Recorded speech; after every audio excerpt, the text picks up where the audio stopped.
ইচ্ছা করলে তাহিরির বিরুদ্ধে কথা কইয়া আউলা জাউলা কথা কইয়া মিথ্যা কথা কইয়া ষড়যন্ত্র কইরা প্রতারণা কইরা মনে করবে যে ফার ফায়া যায় না।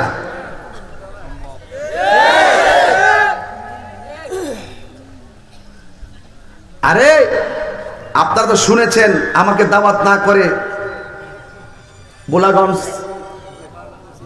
বালাগঞ্জে আমাকে দাওয়াত না করে তারা পোস্টার করেছে, মিথ্যা অপপ্রচার করেছে, আমাকে অসভ্য গালাগালি করেছে, মাহফিলে মাইক দিয়ে বলেছে বিয়াদবে আমি নাকি তার কাছ থেকে টাকা নিয়েছি, ডেট দিয়েছি, আমি নাকি মাহফিলের দিন আমি যাই নাই।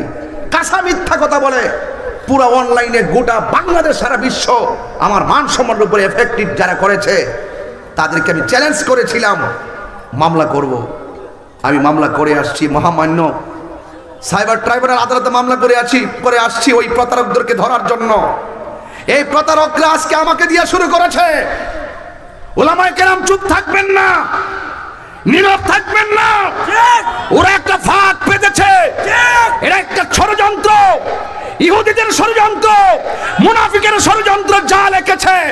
আমাকে দিয়ে শুরু করেছে, দাওয়াত না করে পোস্টার করেছে, আমাকে দাওয়াত না দিয়ে প্রচার করেছে, আমাকে দাওয়াত না করেই প্যান্ডেল করেছে, আবার মুখে মাইক নিয়ে কয় আমি নাকি টাকা মেরে খেয়েছি, এইরকম অসভ্য কথা বলেছে।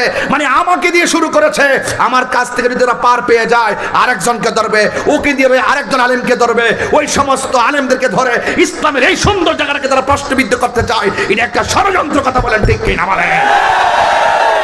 আমি মহামান্য সাইবার ট্রাইব্যুনাল আদালতে আমি মামলা করেছি, আমার মামলা গ্রহণ করেছেন, আদেশ দিবেন 31শে মার্চ। তবে একটি কথা বলতে চাই, ওরা মাইক হাতে নিয়ে বলছিল তাহিরিকে এই সিলেটের জমিন থেকে অবাঞ্ছিত করতে হবে। তুমি তাকে দেখো, আজকে খবর নিয়ে দেখো মুনাফিকের দল, এই প্রতারকের দল, আজকে খবর নিয়ে দেখো। আমি আজকেই মামলা করেছি, আজকেই সিলেটের জমিন আমার 3টি প্রোগ্রাম একটা দিনে করে এসেছি, এখন করতেছি আরেকটি করব। ঠিক কিনা বলে? এই সিলেটবাসী দুই হাত তুলে দেখা।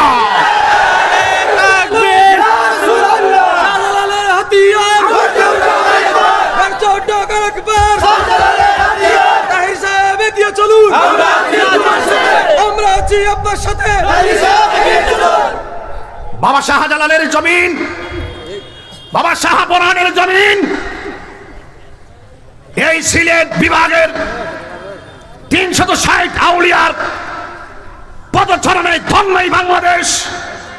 সেই সিলেট বাবা শাহজালালের এই ভূমিতে যারা প্রতারণা করে, উলামায়ে কেরামদেরকে মিথ্যা অপবাদ দিয়ে কাঠগড়ায় দাঁড় করিয়েছে, উলামায়ে কেরাম অবাঞ্ছিত হবে না, ওই সমস্ত প্রতারকরাই অবাঞ্ছিত হবে ইনশাআল্লাহ। আপনারা কি আমার সঙ্গে একমত? একমত?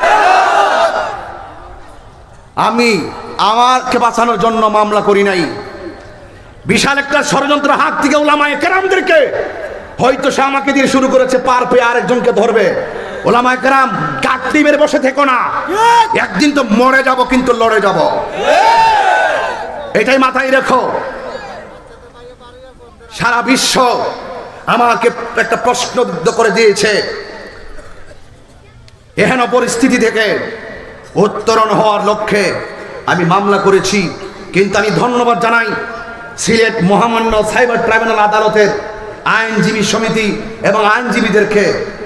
আমি যাওয়ার পরে তাদের যে রেসপন্সিবিলিটি, 100-র উপর আইনজীবীগণ আমার সঙ্গে যে সৌহার্দ্যপূর্ণ আচরণ এবং রিসিপশন করেছেন আমার কথাগুলোকে, আমি এদেরকে মুবারকবাদ জানাই।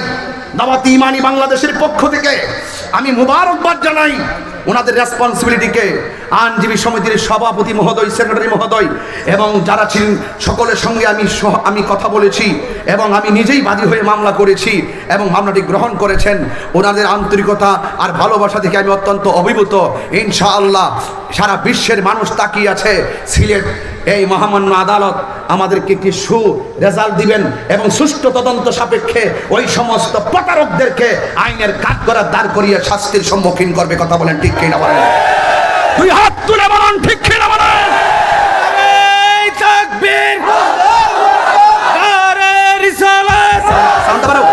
আহলে সুন্নাত ওয়াল জামাত জিন্দাবাদ, জিন্দাবাদ। নবী ওলির দুশমনেরা হুশিয়ার শাবাশ, দাওয়াত ইমানি বাংলাদেশ জিন্দাবাদ, জিন্দাবাদ। তাইদি সাহেবের দুশমনেরা হুশিয়ার শাবাশ, তাইদি সাহেবের দুশমনেরা হুশিয়ার শাবাশ। মারহাবা।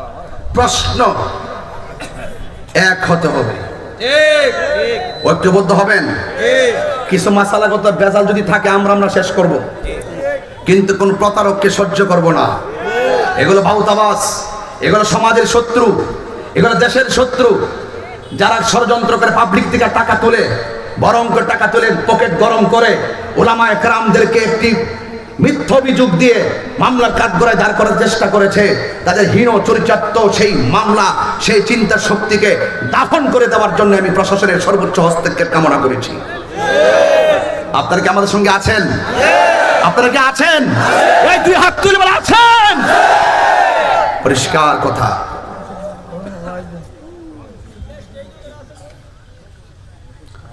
আল্লাহ আপনাদের সকলকে বুঝ শক্তি দান করুন। আল্লাহ আমাদেরকে এই সমস্ত ষড়যন্ত্রকারীদের কবল থেকে হেফাজত করুন। আমার বুকটা ফেটে গেছে। আমার আত্মীয় স্বজন, দেশ বিদেশে কতগুলো মানুষ এরা এইভাবে অনলাইনে যারা যাচাই বাছাই না করে, আমি সতর্ক করছি তাদেরকে। 15 জনের বিরুদ্ধে মামলা করেছি। ফেসবুক আইডি আছে, পেজ আছে, ব্যক্তি আছে, ষড়যন্ত্রকারী আছে, প্রতারক আছে, সবার নামে অ্যাড করেছি। আরো কিছু আমার হাতে জব্দ রেখেছি। প্রয়োজনে এদেরকেও আমি আইনের আওতায় আনবো। অনেক মিডিয়াগুলো আছে, অনেক সংবাদ মাধ্যম আছে, আপনারা যাচাই বাছাই না করে একজন মানুষের বিরুদ্ধে নেগেটিভ প্রচার করেন। আমি কিন্তু কাউকে ছাড় দিব না। একজন মানুষের বিরুদ্ধে লিখতে গেলে 100 বার চিন্তা করে লিখবেন যে ঘটনার সাথে ব্যক্তির সম্পর্ক আছে কিনা। আর আত্মসম্মান, কাহারও আত্মসম্মান নিয়ে কেউ চিনিমিনি খেলবেন না। ব্যবসার ধান্দা করবেন না, কোনোদিনের ব্যবসার ধান্দা করবেন না। সাবধান বলে দিলাম। আজকের মাহফিল থেকে আমাদেরকে ঐক্যবদ্ধ একটি প্রতিশ্রুতি গ্রহণ করতে হবে, ঠিক কিনা বলেন?